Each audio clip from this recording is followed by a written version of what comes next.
Now let's dive deep into this big LGBTQ plus story for today. I'm Dale Stein, and let's queer up the worldview. New study reveals that 85% of world elections are anti-LGBTQ talking points, based on anti-LGBTQ talking points.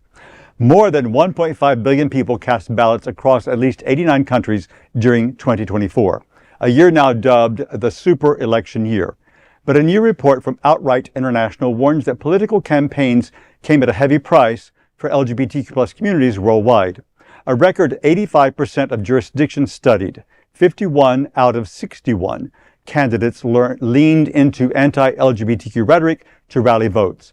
That included attacking so-called gender ideology, calling queer people foreign agents, and scapegoating LGBTQ plus lives to distract from failed policies.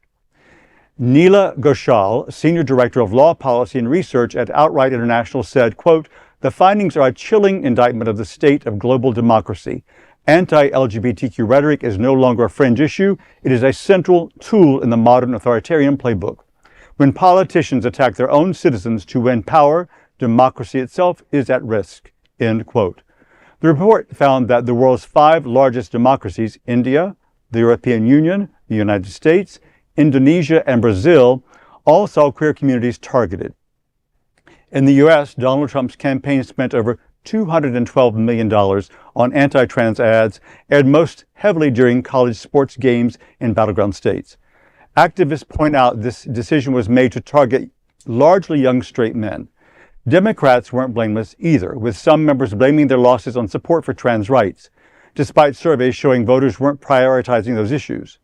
Similar stories emerged elsewhere. In the UK, far-right Reform UK pledged to ban transgender ideology in schools. In Canada, conservative leaders promised to bar trans students from facilities matching their gender identity, while in New Brunswick, campaigns targeted chosen name and pronoun rights.